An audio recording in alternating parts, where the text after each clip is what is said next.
I came home early and overheard my boyfriend bragging about cheating on me, so I left without a word, especially after finding out he lied about his job. For context, Nick and I met through mutual friends at a party. He was charismatic, the kind of guy who could light up a room with his smile and quick wit. At first, I thought I had hit the jackpot. He seemed attentive, kind, and ambitious. He'd often talk about his plans for the future, how he wanted to build a stable life, and how he admired my drive and independence. But over time, there were moments that didn't sit right with me. He'd sometimes avoid direct questions about his past or his work, brushing them off with vague answers or jokes. I chalked it up to him being private, not realizing it was a red flag. I don't even know where to begin. It feels surreal, but I guess the only way to tell this story is to start at the beginning.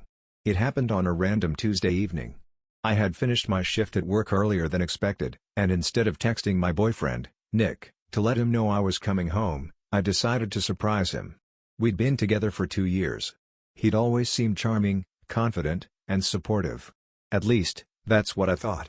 Looking back now, there were red flags I ignored, but I'll get to that. When I walked into the apartment, the first thing I noticed was that Nick wasn't in the living room. Normally, he'd be on the couch, playing video games or scrolling on his phone. Instead, I heard his voice coming from the bedroom. The door was slightly ajar, and he was on a call. I froze in my tracks because something about his tone was off.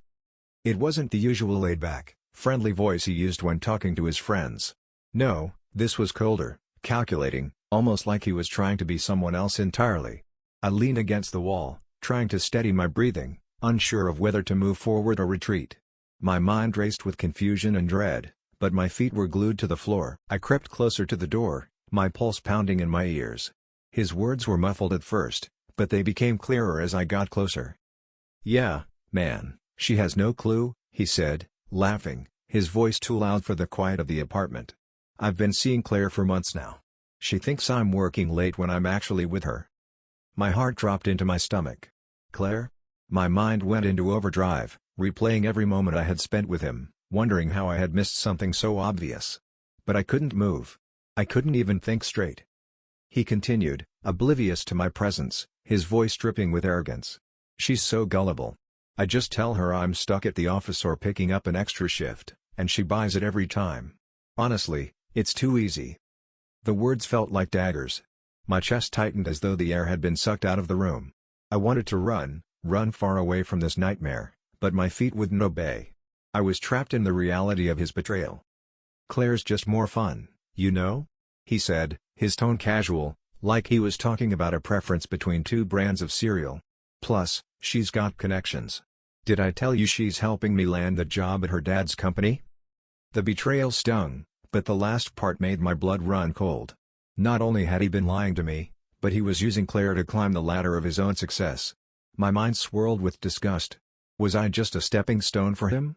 Did he even care about me at all? I pressed my back against the wall, fighting the urge to scream. My breath was coming in short gasps as the weight of his words pressed down on me. I needed to stay calm, to think clearly. I needed proof. I fumbled for my phone in my pocket, the shaking of my hands making it almost impossible to unlock it. But somehow, I managed. The screen was a blur of tears, but I hit the record button, my hands shaking so badly I thought I might drop it. The sound of Nick's voice continued to filter through the door, and I felt the tears welling up again, this time from a place deeper than I had ever known. "Honestly, she's lucky I'm even still with her," he continued, his voice taking on a mocking tone. "She's so average. I mean, she's nice, but there's nothing exciting about her. Claire's just on another level, you know?" Each word felt like a slap to my face. I wanted to burst in and confront him right then and there, to demand answers, but something held me back. A cold, steady anger began to take root in my chest. This wasn't just about me being hurt, it was about taking control of my own life, my own future. I couldn't let him have this power over me any longer. I slowly backed away from the door, trying not to make a sound. The room felt like it was closing in on me, and my body trembled as I walked away from the apartment, my mind racing with 100 questions. How could I have been so blind? How could I have loved someone who was so willing to use me like this? The door slammed shut behind me, and I staggered toward the elevator. I could hear Nick's voice still ringing in my ears, but I pushed it down, trying to force it out of my mind. As the elevator doors closed, I felt like I was in a daze. The weight of the reality was sinking in, and it was suffocating. I didn't know where to go. My mind was too foggy to think clearly, so I just started driving. The familiar streets felt alien, and I kept my eyes fixed on the road, not daring to look anywhere else. The only sound in the car was the faint hum of the engine, and the occasional sob that I couldn't stop from escaping my chest. Eventually, I found myself in an empty parking lot, parked in the shadows. I sat there, hands gripping the steering wheel, my tears falling freely now. My heart felt like it was being ripped out of my chest, and I had no idea how to put the pieces back together. How had I been so foolish? How had I let him in, let him deceive me for so long? I stayed there for what felt like hours, the night swallowing me whole. It wasn't until my phone buzzed in my pocket that I even thought to look at it. A message from Rachel. She had no idea what had just happened, but I knew she was the one person who would understand. I picked up the phone with trembling hands and typed a single sentence, the words coming out before I could stop them. I caught Nick cheating on me. I picked up the phone with trembling hands and typed a single sentence, the words coming out before I could stop them. I caught Nick cheating on me. I stared at the message, my heart pounding in my chest. I could almost hear Rachel's voice on the other side of the phone, her calm, comforting tone, but I couldn't bring myself to call her just yet. I pressed send, then dropped the phone on the passenger seat, too numb to even watch the screen. The silence of the car was suffocating. My thoughts were a whirlwind, spiraling out of control. How had I missed all the signs? How had I been so blind to the man I thought I knew? I felt like I was drowning, and there was no way to escape the overwhelming weight of my own betrayal. My hands were shaking, my mind unable to focus. I glanced at the road ahead, but it was like I wasn't even seeing it. I was somewhere else, somewhere deep in the chaos of my emotions, where nothing made sense anymore. A buzz from my phone snapped me out of my daze. Rachel had responded. "What happened? Are you okay?" The words felt like a lifeline, but I couldn't answer immediately. My chest tightened again, and I pressed my hands to my eyes, trying to force back the tears. I had been holding it together for so long, but now that I had let the words out, everything was unraveling. I started typing back, my fingers slow and unsure. "I'm not okay. I don't even know how to process this. I'm so lost, Rachel." The reply came almost instantly. "I'm here for you. Please, just get to me. Come stay with me. You don't have to go through this alone." I didn't need to think twice. I didn't even look back as I pulled away from the parking lot. I didn't know where I was going, but I knew it was away from him. I drove, my hands gripping the wheel tightly, as if it was the only thing holding me together. The world outside the car blurred into nothingness, just lights, shadows, and the low hum of the engine. The only thing real was the cold, raw truth that Nick had shattered everything I thought I knew about love and trust. When I finally pulled up to Rachel's apartment, I could barely get out of the car. My legs were shaky, my body exhausted from the emotional toll. I stumbled toward the door, not even bothering to knock.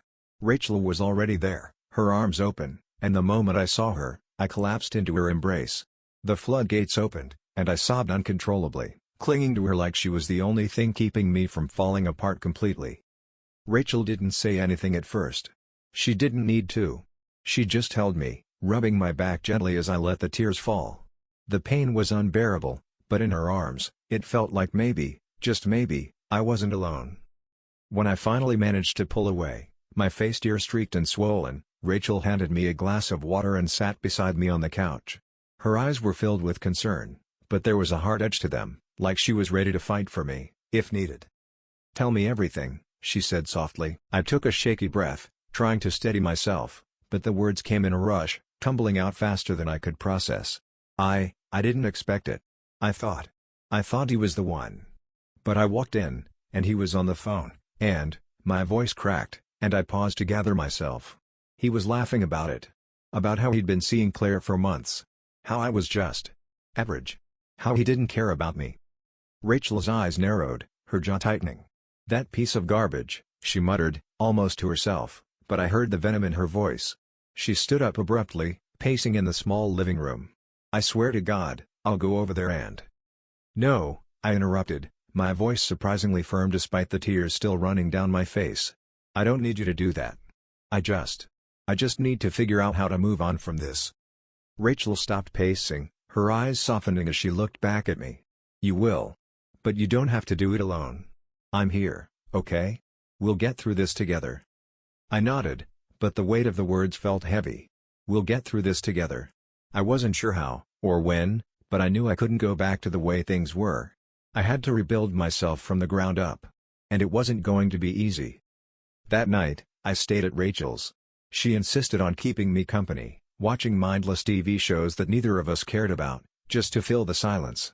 It didn't fix anything, but it made me feel a little less broken. When I finally closed my eyes, exhaustion from the emotional roller coaster taking its toll, I tried to sleep, but the image of Nick's smug face kept replaying in my mind.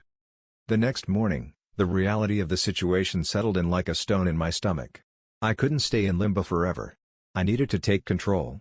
I needed to move forward, to make sure I never went back to that toxic relationship. I picked up my phone and immediately blocked Nick on every platform. No more texts.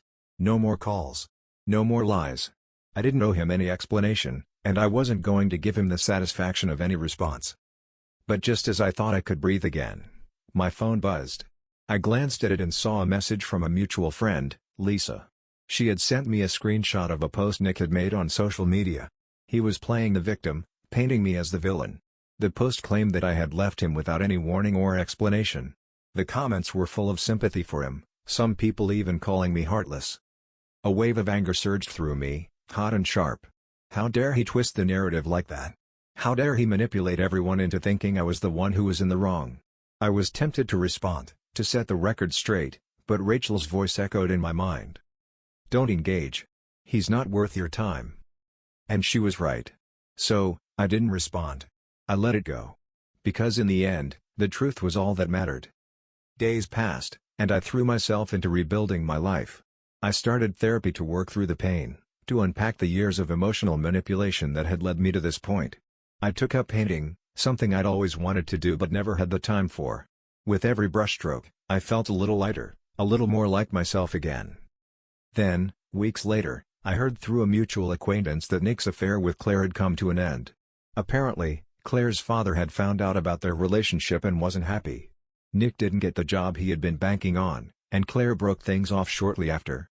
I felt a strange sense of relief, not because I wanted to see him suffer, but because it confirmed what I already knew. Nick wasn't the man I thought he was. And I was better off without him. I had a long road ahead of me, but with Rachel by my side and a newfound sense of self-worth, I knew I could face whatever came next. I wasn't going to let this define me. I was going to rise from the ashes, stronger than ever.